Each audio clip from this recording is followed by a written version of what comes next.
자, 제목을 따라서 보실까요? 천년왕국과 하나님의 심판. 이러한 제목으로 말씀 나눌 때에 은혜가 되고 복이 되시기를 주님의 이름으로 축원합니다. 천년왕국은 우리 종말론 신학의 아주 중요한 이론 중에 하나입니다. 말 그대로 성도들이 부활해서 주님과 함께 천년 동안 왕노릇하는 기간이 있다. 이 내용입니다. 그런데 이제 교리적으로 여러 가지 설이 있습니다. 전천년설이 있고 후천년설이 있고 무천년설이 있습니다. 또 전천년설도 역사적 전천년설, 세대주의적 전천년설 이렇게 있습니다. 그런데 이러한 것들은 이제 교리라고 하는데요. 교리라고 하는 것은 우리가 신앙을 또 성경을 좀 더 이해하기 쉽게 적당한 만큼은 필요합니다. 그런데 너무 지나친 교리는 오히려 신앙을 혼란스럽게 만들어버립니다. 그래서 중요한 건 뭐냐? 본질, 핵심, 예수 그리스도를 믿음으로 말미암아 우리는 구원을 받는다.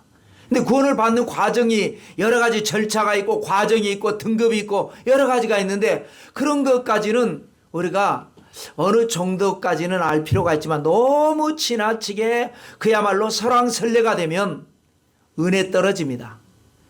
나중에 그때 가서 다 알게 됩니다. 그래서 일단은 세 가지 이론을 간단하게 한번 설명을 드리자면요. 먼저 무천년설을 말씀드리면 말 그대로 천년이 없다라는 거예요. 천년왕국은 상징적인 표현이지 실제로 천년왕국은 없다. 이게 무천년설입니다. 여러분, 성경에 분명히 천년왕국을 기록하고 있는데 우리가 함부로 있다 없다를 말을 하는 것은 참 조심스러운 겁니다. 이 기록된 말씀인데, 그 다음에 이제 전천년설과 후천년설은 예수님의 재림과 관련된 겁니다. 그래서 천년왕국 전에 주님이 재림하신다. 그게 전천년설입니다. 천년왕국을 지나고 난 뒤에 주님이 재림하신다. 이게 후천년설입니다. 그런데 이것도 중요한 게 아닌 게 성경이 뭐라 그랬습니까? 때와 시기는 너희의 알 바 아니다. 중요하지 않다라는 거예요. 그러니까 천년왕국은 확실하지만 전천년설이네 후천년설이네 가지고 이러니 저러니 말할 필요가 없다. 그런데 이제 본문에 들어가기 전에 한 가지 우리가 조금 더 짚고 넘어갈 것은 왜 천년인가? 만년도 아니고 백년도 아니고 2000년도 아니고 왜 천국 가기 전에 천년왕국이 왜 있는 건가? 왜 천년이라고 하는 기간이 천년인가?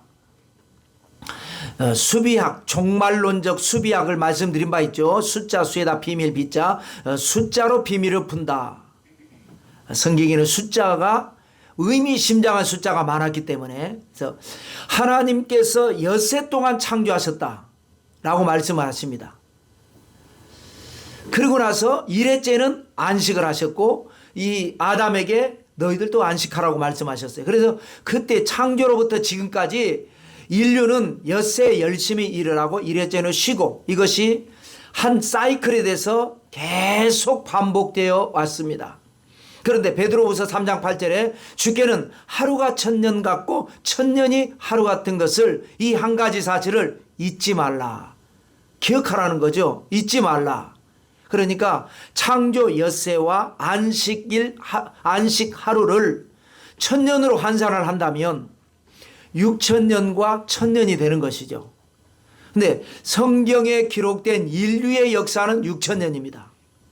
물론 과학적으로는 몇만 년 전에 시대에 대한 어떤 화석이라든지 이런 것을 말씀을 하고 있습니다. 하나님은 영원 전부터 계셨고 영원 후까지 계실 겁니다. 그러니까 6000년 전에도 어떤 역사가 있을지 모르지만 하여튼 하나님의 아담을 창조하셔서 지금까지의 역사는 6000년으로 기록되고 있습니다. 구약이 4000년, 신약이 2000년입니다. 그러면 이제 6000년이 됐으니까 남은 건 천년 안식이 있지 않겠습니까? 그것이 천년왕국입니다. 그러고 난 다음에 하나님께서 이 모든 것을 다시 새롭게 이제 천국에서 새로운 역사를 이루어 가시는 것이죠. 자, 그래서 오늘 계시록 20장은 세 가지로 정리하겠습니다. 첫째는 이제 천년에 대해서 세 가지 천년이 있어요. 그 다음에 두 번째로는 천년왕국이 끝나고 전쟁이 일어나고 그 전쟁 때문에 심판이 있습니다. 그 다음에 세 번째로는 두 번째 심판인데 모든 이제 개인의 죄에 대한 심판, 이렇게 세 가지로 정리하겠습니다. 첫째로 세 가지 천년 살펴보도록 하겠습니다. 천년은 천년인데 우리가 상대성의 이론처럼 각기 다른 천년입니다. 세 가지 천년. 먼저 첫 번째 천년은요, 사탄의 천년입니다. 사탄에게 있어서의 천년은 어떤 천년인가? 결박의 천년입니다. 1절의 말씀을 우리 같이 한번 읽어보시겠습니다. 시작. 또 내가 봄에 천사가 무저갱의 열쇠와 큰 쇠사슬을 그의 손에 가지고 하늘로부터 내려와서, 이렇게 말씀하고 있죠. 자, 천사가 하늘에서 내려오는데 뭘 가지고 내려옵니까? 두 가지인데요. 하나는 무저갱의 열쇠를 가지고 내려옵니다. 또 하나는 뭘 가지고 옵니까? 쇠사슬, 큰 쇠사슬이죠. 그럼 무저갱의 열쇠라는 게, 무저갱은 뭐라 그랬죠? 없을 무자에 끝저자에 구덩이 갱자라 하죠. 끝이 없는 구덩이라고 하는 그런 그 일종의 감옥입니다. 그 안에 들어오면 나올 수가 없죠. 그 다음에 쇠사슬은 뭡니까? 큰 쇠사슬이라 그랬는데 결박하는 데 사용하는 도구입니다. 요즘 말로 하면 수갑과 같은 건데, 자, 이게 뭐냐? 철장 권세를 가지신 주님의 모습입니다. 그러면 천사가 이걸 가지고 오는데 왜 이걸 가지고 왔는가? 누구를 결박하려고 결박 도구를 가지고 오셨는가? 2절에 나오죠. 읽겠습니다. 용을 잡으니 곧 옛 뱀이요 마귀요 사탄이라 잡아서 1000년 동안 결박하여, 그랬습니다. 용을 잡아서 거기 무저갱에다 넣으려고 온 겁니다. 근데 그 용에 대해서 뭐라고 설명하느냐면요, 용이 뭐지 물어볼 것 같으니까 옛 뱀이라고 합니다. 뱀이면 뱀이지 옛 뱀은 뭔가? 우리는 성경적으로 옛 뱀을 기억하고 있지 않습니까? 옛날에 뱀이 어떤 일이 있었죠? 에덴 동산에서 하와를 미혹해서 사람으로 하여금 하나님을 대적해서 하나님이 금하신 선악을 알게 하는 나무의 실과를 따먹게 했던 뱀, 그 뱀을 말을 하는 겁니다. 그래서 그러면 옛뱀인데, 그러면 옛뱀은 또 이제 설명을 추가적으로 사탄이요 마귀라. 용의 정체는 옛날 아담을 미혹했고 그것이 바로 사탄이고 그것이 바로 마귀다라는 거죠. 자, 그 다음에 이제 감옥이라고 하는 단어는 없습니다. 임봉했다. 임봉이라고 하는 것은 말 그대로 이제 잠궈 넣었다 이런 말이니까 감옥이 되겠죠. 3절 말씀을 읽겠습니다. 무저갱에 던져 넣어 잠그고 그 위에 인봉하여 1000년이 차도록 다시는 만국을 미혹하지 못하게 하였는데 그 후에는 반드시 잠깐 놓이리라. 왜 인봉했을까요? 이게 나오죠. 미혹하지 못하게 하려고. 여러분, 하나님이 창조하신 이 세상은 너무나 아름답고 너무나 좋은 최적 최상의 세상을 만드셨습니다. 근데 이제 사람들은 하나님이 살아계시면 세상이 왜 이러냐 하고 모든 책임을 하나님께 돌리는데, 그 책임을 여러분 사탄이 책임입니다. 사탄이 미혹해서 이런 세상이 일어난 겁니다. 그래서 이 말세 특히 원래 미혹을 했지만 점점 그 미혹이 강도가 높아져 가지고 여러분 서로 믿지 못하게 하고 서로 사랑하지 못하게 하고 서로 오해하게 하고 서로 의심하게 하는 것, 이 미혹이 한번 들어가면 무섭습니다. 여러분, 아무리 좋은 부부관계가 됐건 형제관계가 됐건 미혹이 들어가 버리면 원수가 돼버립니다. 그래서 세상이 잘못돼 가고 있는 겁니다. 그런데 생각해 보세요. 이제 사탄이 무저갱에 들어가면서 세상은 좋은 세상이 되는 겁니다. 안타까운 것은 천년만 들어갔다 나오니까 그게 이제 문제인데, 그건 왜 그런지 좀 이따 또 말씀 나누기라고. 자, 두 번째 천년입니다. 성도의 천년입니다. 성도의 천년은 어떤 천년인가? 보상의 천년입니다. 그동안 세상에서 고생 많이 했지 않습니까? 4절 말씀 읽어볼까요? 시작. 또 내가 보좌들을 보니 거기에 앉은 자들이 있어 심판하는 권세를 받았더라. 또 내가 보니 예수를 증언함과 하나님의 말씀 때문에 목배임을 당한 자들의 영혼들과 또 짐승과 그의 우상에게 경배하지 아니하고 그들의 이마와 손에 그의 표를 받지 아니한 자들이 살아서 그리스도와 더불어 1000년 동안 왕노릇하니. 자, 4절 한 절이 꽤 길죠. 자, 성도도 세 부류라고 말씀을 하고 있습니다. 성도가 여기 나옵니다. 근데 첫 번째 부류는 뭐냐? 보좌에 앉은 자들입니다.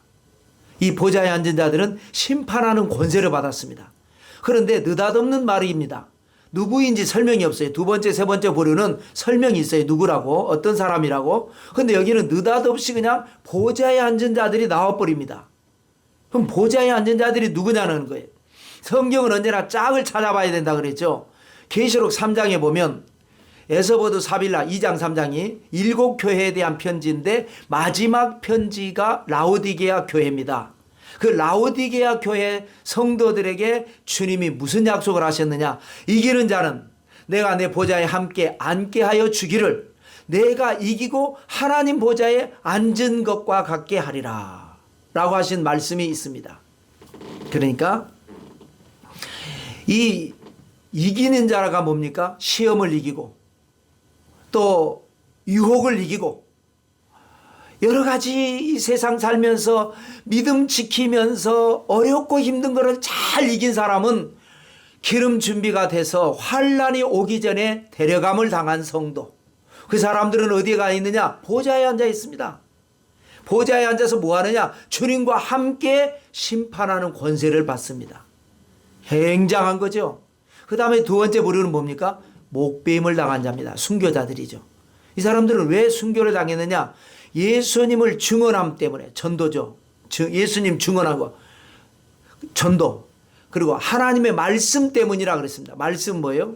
말씀 신앙, 예배 신앙 때문에 그렇습니다.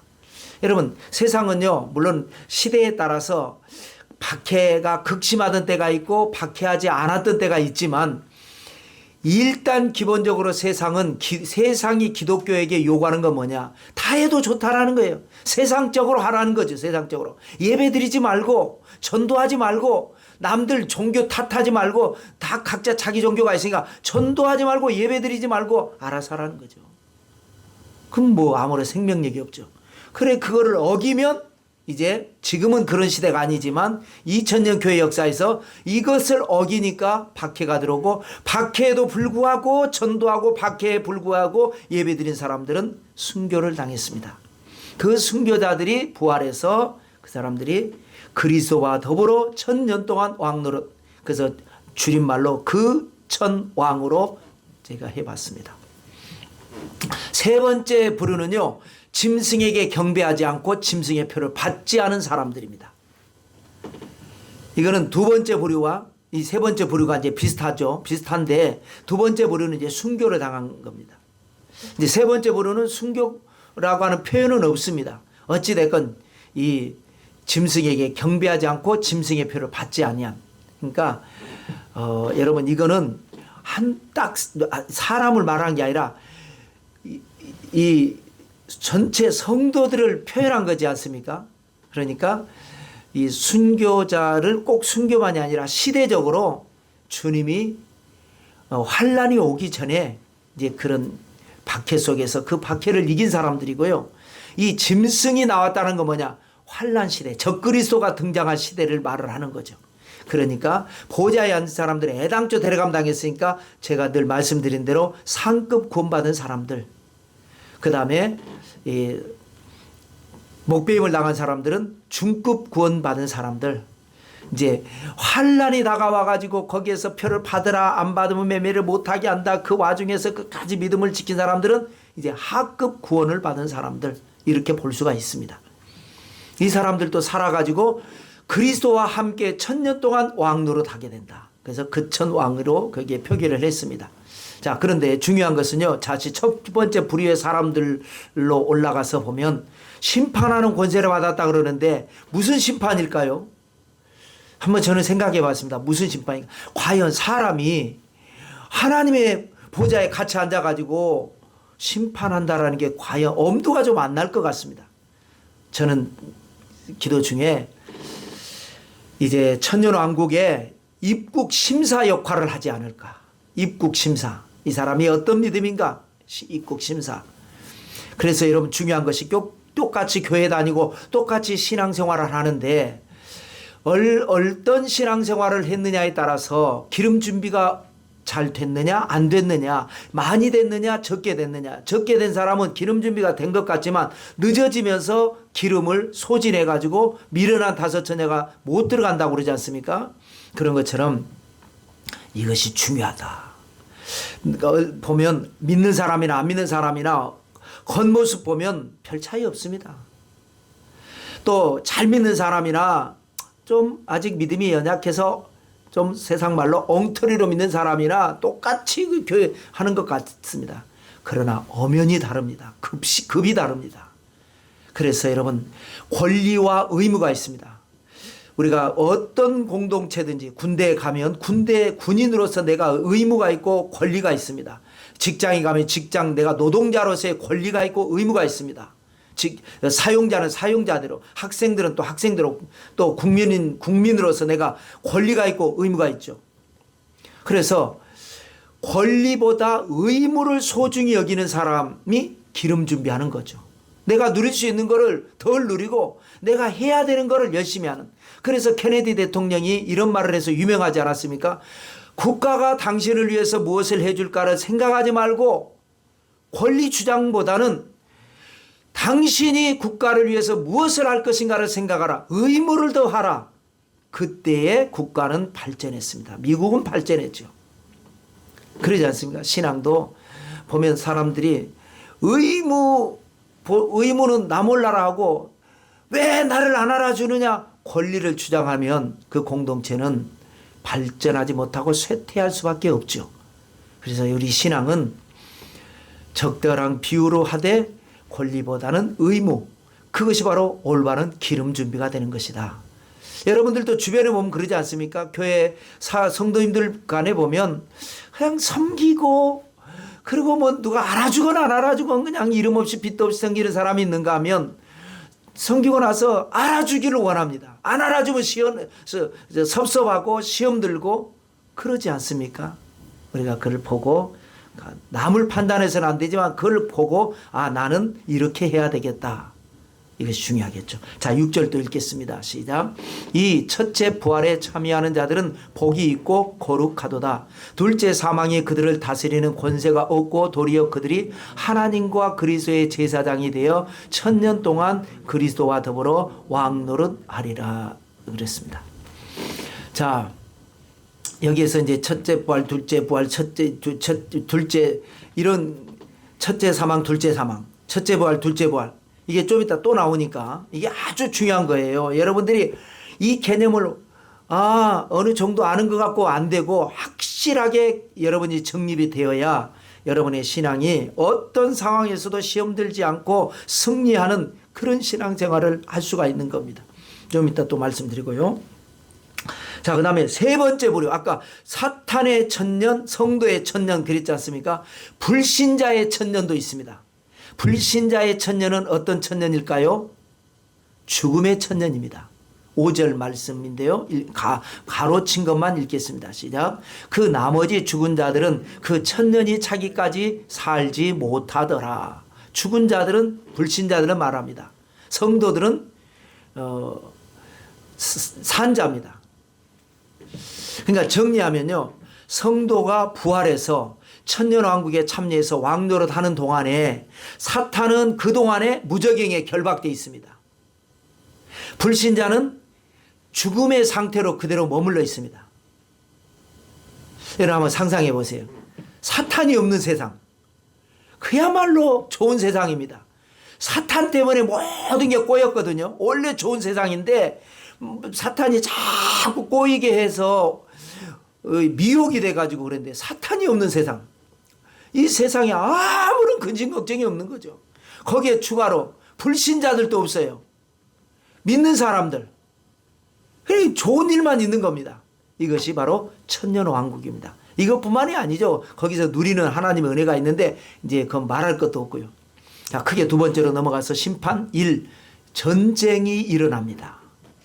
먼저 하나님이요, 사탄에게 기회를 주십니다. 7절은 아주 짧은데 읽어볼까요? 시작. 천년이 참에 사탄이 그 옥에서 놓여. 자, 1000년 동안 사탄이 없어서 너무 좋았는데 1000년 왕국이 지나고 나니까 하나님께서 그 무저갱에서 사탄을 놔줍니다. 요즘 말로 하면 뭐 가석방, 뭐 보석 신청해가지고 가석방 뭐 이런 것까요?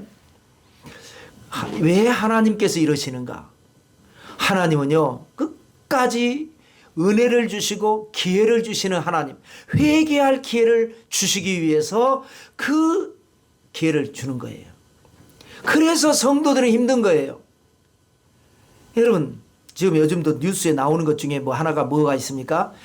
조두순 나온다 그래서 지금 난리지 않습니까? 아, 저런 사람들은 좀 오래 있어야 되는데, 응? 좀 더 70, 80 뭐 이렇게 나이 먹어서 힘 빠질 때까지 거기 있다가 나와야 되는데, 아직은 그래도 젊은데 저렇게 나오니 또 사고 치면 어떡하나, 왜 저렇게 내주나 이러지 않습니까?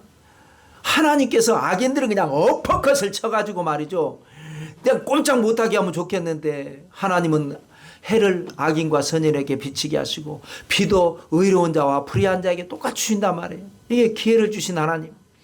그러니까 이 의인들이 힘든 거예요. 악인들이 아무리 해도 못된 악인들은 의인들 못되게 합니다. 힘들게 합니다. 그래, 하나님 좀 그러지 마시고 좀 어떻게 좀 어퍼컷 좀 치세요 이러고 싶은데, 하나님이 그렇게 하신 걸 어떻게 합니까? 그래서 시험 듭니다. 그러니까 하나님이 어떤 분인가를 알아야 시험에 안 들어요. 하나님은 끝까지 기회를 주시는 하나님. 그래서 의인은 힘들지만 그 대신에 의인에게는 상급으로 보상해 주신단 말이에요. 그걸 잘 참고, 이 신데렐라가 참아서 나중에 왕자님 만나는 것처럼, 콩쥐가 참아서 나중에 보상을 받는 것처럼, 믿음의 사람들은 끝까지 하나님을 믿고 그 악인 때문에 힘들고 어려운 거 참게 하시고 참았기 때문에 상급으로 갚아주신다라는 거예요. 자, 그래서 풀어줬더니, 왜 풀어줬다고요? 아까 그랬죠? 기회를 주시려고, 회개하려고. 재벌은 개 못 줍니다. 기회를 저버리고 사탄은 또 미혹합니다. 그게 8절입니다. 읽어보실까요? 시작. 나와서 땅의 사방 백성 곧 곡과 마곡을 미혹하고 모아 싸움을 붙이리니 그 수가 바다의 모래 같으리라. 이번에는 곡과 마곡을 미혹합니다. 곡과 마곡이 뭘까요? 모르겠습니다. 저도. 수천 년 그 성경학자들도 밝히지 못한 걸 제가 어찌 밝히겠습니까? 근데 이제 구약에도 나오고요, 신약에도 나오고, 구약은 주로 에스겔서에 좀 나오고요, 신약은 계시록에 나오는데, 그야말로 정체불명의 지명과 인명입니다. 지명은 이제 이 땅 이름을 말하죠. 인명은 사람 이름을 말하죠. 이것이 사람 이름이고 땅의 이름이다 까지는 아는데, 어느 땅인지 어떤 사람인지는 모릅니다. 모르면 뭘 한다고 해야지 아는 척하면 안 되지 않습니까? 그래서 일단 에스겔서 한번 찾아볼까요? 에스겔서 38장 2절 그 밑에 나와 있죠? 같이 읽어볼까요? 시작. 인자야, 너는 마곡 땅에 있는 로스와 메섹과 두발 왕 곡에게로 얼굴을 향하고 그에게 애언하여 라고 나옵니다. 여기 계시록에는 곡과 마곡만 나오는데, 여기에서는 5개 이름이 나오죠. 마곡 땅에 있는, 마곡은 이제 겹치는 거죠. 로스와 메섹과 두발 왕 곡. 그러니까 앞에 4개는 지명인 것 같아요. 마곡은 확실히 지명이고, 마곡 땅에 있는 그랬으니까 지명이고, 로스 메섹 두발도 지명이지 않겠느냐. 그리고 거기를 다스리는 왕 곡이라 그랬으니까 곡은 인명이죠. 그러니까 마곡 땅은요, 큰 지명 같아요. 큰 지명. 그리고 그 지명 안에 있는 또 작은 지명, 로스, 메섹, 두발. 거기를 다스리는 왕의 이름이 곡. 그럼 마곡 땅은 어딘가? 로스와 메섹과 두발은 또 어딘가? 곡은 누군가? 모른다니까요. 근데 이제 일부 학자들은요, 로스를 러시아, 메섹은 모스크바 해석하기도 합니다. 그런데 정확하지는 않습니다. 어찌됐건 그럴듯하기는 합니다. 왜냐하면 이 러시아 쪽에 여기가 이 야벳계거든요. 노아의 세 아들 셈과 함과 야벳. 동양이 우리는 이제 셈이고 이렇게 이 러시아는 야벳 쪽으로 우리는 그렇게 알고 있습니다. 그런데 창세기 10장에 보면 노아의 족보 중에 이런 얘기가 있습니다. 거기에도 기록되어 있으니까 같이 읽어볼까요? 창세기 10장 1절과 2절이죠. 시작. 노아의 아들 셈과 함과 야벳의 족보는 이러하니라. 홍수 후에 그들이 아들들을 낳았으니 야벳의 아들은 고멜과 마곡과 마대와 야완과 두발과 메색과 디라스요. 자, 여기에 그 이름들이 겹쳐서 나오죠. 야벳의 자녀들의 이름이 이 마곡 땅의 이 그 이름 지명과 또 계시록의 곡과 마곡이 겹쳐서 나옵니다. 그래서 성경 사전을 보면요, 마곡 땅에 대해서 야벳의 둘째 아들 마곡, 야벳의 둘째 아들 이름이 마곡이에요. 그 마곡과 그 자손들이 세운 나라를 마곡 땅이라고 한다. 이렇게 성경 사전은 나옵니다. 그러면 그 나라가 어디냐? 카스피해를 중심으로 한다. 그래서 이 카스피해는요, 중앙아시아에 있는 엄청나게 큰 내해입니다. 내해라는 게 뭐냐? 해는 바다 해자잖아요. 내는 안에 있는 바다라는 거예요. 다시 말해서 육지 안에 갇혀 있는 바다. 원래 바다라는 건 육지에 있으면 바다가 아니죠. 호수라고 하죠. 육지 밖에 있어야 바다잖아요. 그런데 홍해바다 그러지 않습니까? 아니 홍해가 아니라 사해도 바다 아닙니까? 육지 안에 있지만 이 염도가 높고 그래서 사해바다 하지 않습니까? 카스피해 거기도 이제 바다라고 합니다. 육지 안에 있지만 이게 엄청난 양의 석유와 천연가스가 매장돼 있다고 합니다. 그래서 전에는 소련과 이란의 이 경계선에 있었습니다. 그러니까 사이좋게 그냥 이익을 분배했죠. 근데 이제 소련이 붕괴되면서 국가들이 생겨났지 않습니까? 그러니까 카자흐스탄, 아제르바이잔, 그 다음에 투르크메니스탄 이렇게 생겨났어요. 그러니까 이란 입장에서 볼 때는 전에는 반반을 나눴단 말이에요, 소련하고. 근데 소련이 붕괴되면서 그게 여러 나라들이 생기니까 이제는 5개 나라가 나눈단 말이에요. 그러니까 줄어들잖아요. 그래서 그게 지금 분쟁이 되고 있습니다, 그게. 하여튼 야벳의 7 아들 중에 3명의 이름이 마곡, 두발, 메색. 이것이 이 에스겔서에 나오고 그 중에 이 또 요한계시록에 나온다. 그래서 이것이 러시아와 연관이 있지 않겠는가까지만 우리는 추정을 하지 딱 집어서 말할 필요는 없습니다. 그때 가서 보면 다 알게 되니까. 어찌됐건 어느 지역에 어떤 지도자를 부추겨 가지고 전쟁을 일으킨다. 그것이 곡과 마곡의 전쟁이다. 그래서 여러분 오늘날도 국가 전쟁뿐만 아닙니다. 부부간의 다툼도 그렇고 모든 세상 만사 다툼의 원인은 미혹입니다. 미혹이라고 하는 것은 알고 보면 사실은 그게 아닌데 오해하게 하고 의심하게 해서 결국은 다투게 하는 것. 그래서 여러분들이 꼭 명심해야 될 것은 이 말세 시대 자체가 미혹의 시대라 그랬어요. 여러분들도 많이 지금 미혹되고 있다는 걸 알아야 될 거예요. 예를 들어서 물건 하나 사도 쉽게 말하면 요즘은 홈쇼핑이니 뭐니 여러분 이거 사라고 꼬시고 있는 겁니다. 그런데 그냥 그거 보고 사는 거예요. 좋은지 나쁜지도 모르고 미혹입니다. 아주 나쁜 미혹은 아니지만 이 물건 사라고 미혹하고 저 물건 사라고 미혹하고 뭐 온갖 미혹입니다. 내 판단이 아니라 모르니까. 그래서 더 심하면 나쁜 거는 진실을 가짜로 둔갑해서 나하고 좋은 관계를 맺은 사람하고 싸우게 하고 이런 것까지도 뭐든지 미혹입니다. 미혹. 자, 하여튼 9절로 또 넘어가십시다. 9절 읽겠습니다. 시작. 그들이 지면에 널리 퍼져 성도들의 진과 사랑하시는 성을 두루매. 여기까지만 끊었겠습니다. 그래서 이제 곡과 마곡이 전쟁을 일으켜가지고 누구를 공격하느냐? 성도들의 진과 사랑하시는 성 예루살렘을 말하려죠. 근데 지면에 널리 퍼졌다? 소규모 전쟁이 아닌 것 같아요. 여러 나라, 여러 민족, 대규모 아주 세계 전쟁. 널리 퍼져서 이게 엄청난 또 전쟁이 일어나려고 하는데 포위만 하고 있는 거죠. 아직은 공격은 아니고 두루매 걱정할 건 없습니다. 왜요? 하나님이 계시잖아요. 교회와 성도는 하나님이 불꽃 같은 눈동자로 지키시는 겁니다. 아멘이 조금 시원찮아요. 자, 어떻게 지킨가 보십시다. 이제 그 도표의 그림으로 했는데 곡과 마곡을 심판합니다. 구절을 중간에 하늘에서부터 읽겠습니다. 하늘에서부터 시작.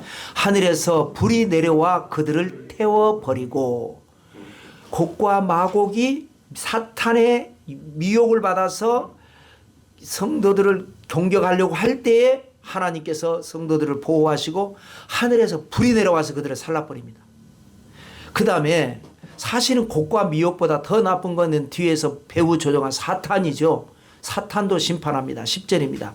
읽겠습니다. 시작. 또 그들을 미혹하는 마귀가 불과 유황못에 던져지니 거기는 그 짐승과 거짓 선지자도 있어 세세토록 밤낮 괴로움을 받으리라. 그러니까 이런 보세요. 곡과 마곡에게는 불이 떨어지고 사탄은 불이 떨어지는 게 아니라 불로 떨어지는 거예요. 자기가 떨어지는 거예요. 그런데 이 불이라고 하는 게요, 그냥 불이 아닙니다. 유황불입니다. 유황불이라는 건요, 지옥을 말할 때 항상 유황불을 말하는데요, 유황은 독성이 강한 게 유황입니다. 지금 우리가 먹는 유황오리 이런 것은 이제 그 독성을 제거하고 영양가만 들어간 거고요. 실제로 유황은 독성이 강합니다. 그러니까 유황불은 뜨겁기만 한 것이 아니라 엄청난 독성으로 고통스러운, 그 세세토록 밤낮으로 괴로움을 받는 것이 바로 유황불, 지옥으로 사탄은 들어가는 겁니다. 자, 마지막 세 번째로 심판 2를 보겠습니다. 이 심판 2도 삼각형 모양으로 해서 세 가지로 정리했죠. 먼저 하나는 하나님의 보좌입니다. 하나님의 보좌는 어떤 보좌인가? 두 가지 특징을 여러분이 알고 계시면 됩니다. 11절을 읽어보겠습니다. 시작. 또 내가 크고 흰 보좌와 그 위에 앉으신 이를 보니 땅과 하늘이 그 앞에서 피하여 간데 없더라. 하나님의 보좌가 있으니까 그 앞에서 다 없어집니다. 이제 모든 게 새로워집니다. 이제. 근데 그 보좌가 어떤 보좌예요? 제가 그래서 태백 보좌라고 이름을 붙여봤습니다. 왜냐? 크고 클 태자, 흰 보좌라고 했으니까 흰 백자, 태백 보좌로 이름을 붙여봤습니다. 그런데 여러분, 크다라는 게 뭐예요? 여러분, 갓난아이가 크다라는 것하고 중고등학교 학생들이 크다라는 것하고 어른들이 크다라는 것, 개념이 다르지 않습니까? 아주 생각이 다릅니다. 하물며 성경에서 크다라고 하는 것은 우리가 생각하는 크다라는 것하고나 상상할 수 없게 다르겠죠. 하나님의 보좌는 큰 보좌다.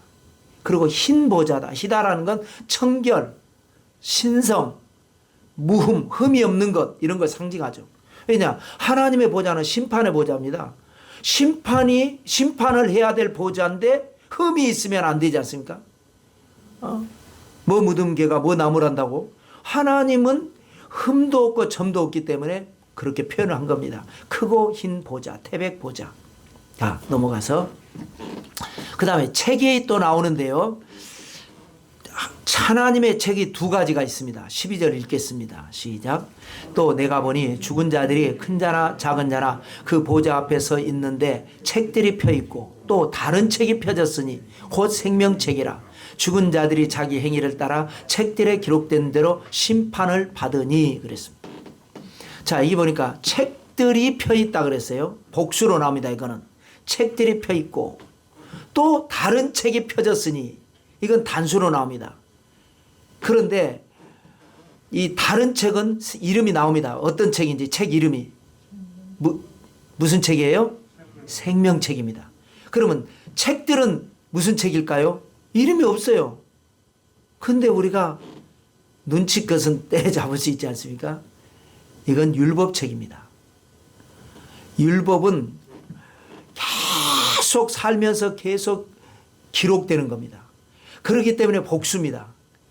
근데 생명책은, 예수님을 믿는 사람 생명책은 분량이 아무리 많아도 하나님이 일렬로 쭉 기록해 놨기 때문에 단수고 책이 한 권이고, 이 율법책은요 엄청나게 많습니다. 율법이라고 하는 것은 크게 두 가지 내용이다. 요약을 하자면 하나는 뭐냐? 금지입니다. 금지사항. 하지 마라. 또 하나는요, 준수사항. 해라. 그래서 야훼의 이름을 망령되이 일컫지 마라. 금지잖아요. 내 부모를 공경하라. 이건 준수잖아요. 그래서 모든 그 율법은 엄청나게 많은데 하라와 하지 마라는 겁니다. 그 가지수가 헤아릴 수 없이 만큼 많습니다. 살다 보면 자꾸 더 많아집니다. 그런데 여러분 아셔야 될 게 율법은요, 10,000가지 중에서 9,999개의 율법을 지켰어도 한 개의 율법을 지키지 않으면 전체를 지키지 않은 결과가 된다라는 거예요. 갈라디아서 5장 3절, 4절 그 밑에 있죠. 읽겠습니다. 시작. 내가 할례를 받는 각 사람에게 다시 증언하노니 그는 율법 전체를 행할 의무를 가진 자라. 율법 안에서 의롭다함을 얻으려 하는 너희는 그리스도에게서 끊어지고 은혜에서 떨어진 자로다. 할례를 받는 사람은 누구냐면 요즘 말로 하면 이제 포경수술인데, 포경수술 뭐 받아도 좋고 안 받아도 좋고 받는 게 더 좋긴 하죠. 그런데 옛날에 지금과 같은 의료시설이 안 돼 있을 때에 할례를 받아야 구원받는다 라고 하니까 이 말을 한 겁니다. 할례를 받으면 좋다. 난 받았어. 너도 받으면 좋아. 이러면 누가 뭐라 그럽니까? 근데 교회에 나오는 사람들에게 당신 할례 받았어? 안 받았어? 안 받았네. 그럼 구원 못 받아. 이러니까 이 말씀을 한 겁니다. 네가 할례를 받았다 그러면 율법 전체를 행할 의무를 가진 자다. 율법을 하나를 네가 고집을 하니까 그거는 율법이라는 게 뭐예요? 여러 가지잖아요. 사람마다 다릅니다. 내가 지키는 율법도 있고 못 지키는 율법도 있단 말이에요. 지키는 조항도 있고 못 지키는 조항도 있단 말이에요. 근데 지키는 거 가지고 남들한테 가서 너 이거 못 지키지, 너 구원 못 받아. 그러면 너도 나머지 모든 것도 너도 지켜야 돼. 네가 지키는 것뿐만 아니라 못 지키는 것까지 너도 지켜야지. 이 얘기를 하는 겁니다. 여러분에게 한번 물어보겠습니다. 여러분은 율법을 잘 지키고 있습니까? 모르긴 몰라도 지켜야 할 율법이 뭔지 아는 것도 있죠. 뭐 10계명부터 그동안 교회 다니면서 모르는 게 더 많을 겁니다. 뭘 내가 해야 되고 뭘 하지 말아야 되는지, 이러면 죄가 되는지, 하나님의 하지 말라고 한 건지 하라고 한 건지도 모르는 내용도 더 많을 거예요. 아는 것보다. 그러니 뭐 지키지 못한 거 많을 겁니다. 그러면 이제 그리스도에게서 끊어진 거고 은혜에서 떨어진 거고 구원 못 받는 거고 지옥 가는 겁니다. 그런데 또 그건 그거고, 여기 보세요. 15절을 읽겠습니다. 시작. 누구든지 생명책에 기록되지 못한 자는 불못에 던져지더라. 우리는 생명책에 기록됐기 때문에 율법하고 상관없이 우리는 용서를 받고, 죄가 있음에도 불구하고 용서받고 구원받아 천국에 간다라는 겁니다. 그러니까 무슨 얘기를 하려고 하냐면, 요즘도 이제 재판 받을 때 판사가 묻습니다. 나한테 받겠습니까? 재판을. 판사 재판을 받겠습니까? 아니면 배심원에게 받겠습니까? 본인이 선택할 수 있어요. 나는 판사님 못 믿겠습니다. 배심원한테 받겠습니다. 그럼 받는 거고, 난 판사님이 다 알아서 해줄 걸 묻고 판사님 심판 받겠습니다. 받는 거고. 그러지 않습니까? 재판을 받아야 돼요. 뭐 죄인이기 때문에, 모든 죄인은, 우리 인간은 모두가 다 죄인이기 때문에 언젠가는 심판을 받아야 돼요. 근데 무슨 심판 받겠냐라는 거죠. 나는 율법으로 받겠다. 그럼 율법으로 받는 겁니다. 율법의 모든 율법을 다 지켜야 구원받지, 하나라도 못 지키면 그동안 많은 걸 지켰어도 구원 못 받는 겁니다. 그런데 예수님을 믿는다라는 건 뭐냐? 나는 율법으로 받는 게 아니라 나는 믿음의 법으로 나는 심판을 받겠습니다. 이 버튼을 누른 겁니다. 그냥 교회 나도 모르게 다녔고 나도 모르게 뭔지도 모르고 믿었지만 나도 모르게 믿은 것이, 나는 율법 심판이 아니라 믿음의 심판을 받겠습니다 하고 버튼 누른 거고, 교회 안 다닌 사람은 자기도 모르는 사이에 나는 율법 심판 받겠습니다 하고 버튼 누른 겁니다. 그 결과는 그대로 이루어지게 될 것입니다. 그러므로 예수 그리스도가 없는 사람은 반드시 100% 이제 심판을 받는 거고, 우리 믿는 사람은 생명책에 이름이 기록되어 있기 때문에 예수님께서 나 때문에, 우리 때문에, 우리 죄값을 대신해서 십자가에서 죽으시고 피를 흘리시고 피값으로 우리를 사셨고 사망 권세 이기시고 부활하셨고 누구든지 나를 믿는 자는 멸망하지 않고 영생을 얻으리라 하는 믿음의 법을 주셨기 때문에 우리는 하나님의 구원을 받아 우리는 천국에 가게 될 줄로 믿습니다. 자, 그 다음에 이제 세 번째는 하나님의 심판인데 아까 나온 그대로 둘째 사망, 둘째 부활이 나옵니다. 이게 아주 중요하다 그랬죠. 여러분이 알아도 완전히 알아야 될 내용입니다. 13절, 14절 읽겠습니다. 시작. 바다가 그 가운데서 죽은 자들을 내주고 또 사망과 음부도 그 가운데서 죽은 자들을 내주매 각 사람이 자기의 행위대로 심판을 받고 사망과 음부도 불못에 던져지니 이것은 둘째 사망 곧 불못이라. 자, 둘째 사망이 나오죠. 둘째 사망이라는 말은 끝에 나오죠. 둘째 부활이라는 말은 안 나오지만 13절 내용이 그 말입니다. 바다가 죽은 자들을 내준다. 이건 이제 극단적으로 죽은 사람들이 뭐 바다에 있는 사람도 있고 땅에 있는 사람, 죽음이 내준다라는 거죠. 그 다음에 사망과 음부도 그 가운데서 죽은 자들을 내준다라는 거예요. 이게 이제 둘째 부활입니다. 그리고 그래서 사망과 음부도 둘에서 이제 이것이 둘째 사망이다. 이것이 뭐냐? 여러분, 예수님을 믿는 사람은요, 첫째 사망, 첫째 부활입니다. 둘째로 안 갑니다. 우리는 한 번은 죽지 않습니까? 그건 첫째 사망이라고 하죠. 이거는 누구나 당하는 거고 안타깝지만 아쉽지만 이거는 아무 문제 없는 겁니다. 이 세상에 태어나서 죽지 않은 사람이 없기 때문에 언젠간 나도 죽을 거고 이것 때문에 아이고 할 필요는 없는 겁니다. 그리고 우리는 예수님을 믿었기 때문에 나를 믿는 자는 영원히 죽지 않는다라고 말씀을 하셨지 않습니까? 그 예수님이 부활하시고 내가 믿음으로 이 믿음과 예수 그리스도의 부활과 내 믿음이 딱 겹치는 순간 부활의 생명이 우리 안에 있는 겁니다. 우리 안에 이미 부활의 생명이 있어요. 이게 첫째 부활입니다. 이게 이제 물론 그때는 하나님이 나팔 부실 때에 죽은 자들이 먼저 일어나고 살아있는 자가 순서가 그렇게 그게 첫째 부활입니다. 그게 첫째 부활. 그러니까 우리는 첫째 사망을 당하고 누구나 그리고 첫째 부활을 우리는 받는 겁니다. 우리는 둘째 사망도 당하지 않고 둘째 부활도 할 필요가 없죠. 미리 첫째 순서에 의해서 부활을 했기 때문에. 근데 예수님을 믿지 않는 사람들은 우리가 이 천년왕국 누릴 때에 그대로 죽음에 머물러 있지 않습니까? 그게 이제 둘째 사망이라는 겁니다. 그러니까 쉽게 말하면 우리는 예수님을 믿었지 않습니까? 포도나무에 붙어 있지 않습니까? 필라멘트가 끊어지지 않은 거예요. 필라멘트가. 그런데 믿지 않는 사람들은 예수님이 없지 않습니까? 생명이 없지 않습니까? 그러니까 필라멘트가 끊어져 있습니다. 나중에 이것이 둘째 사망이라는 거예요. 둘째 사망. 육신이 죽고 영이 죽고 이게 둘째 사망이라는 거예요. 그래서 나중에 부활할 때에 심판받기 위해서 다시 살아나는 것. 이게 둘째 부활이라는 거예요. 이게 이제 무서운 것이죠.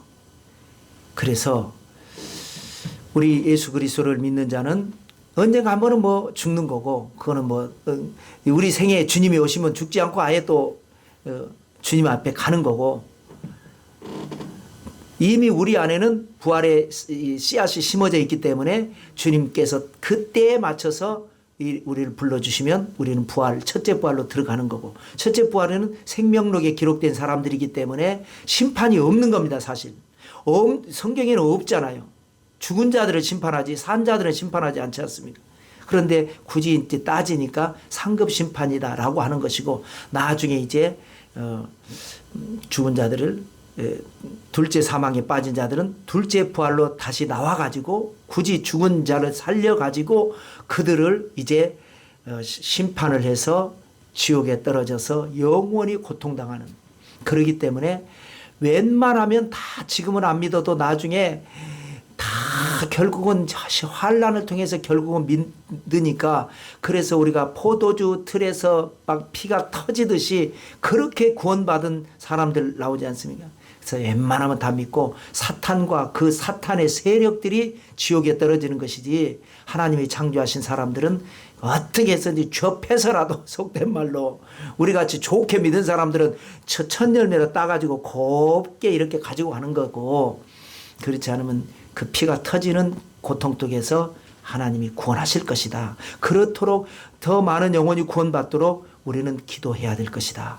이것이 바로 계시록 20장 천년왕국과 하나님의 심판이 끝이고 이제 남은 것은 21장과 22장 2장 남았습니다. 다음 주일에 21장 새하늘과 새 땅에 대해서 공부할 때에 여러분에게 큰 은혜와 축복이 넘치시기를 주님의 이름으로 축원합니다.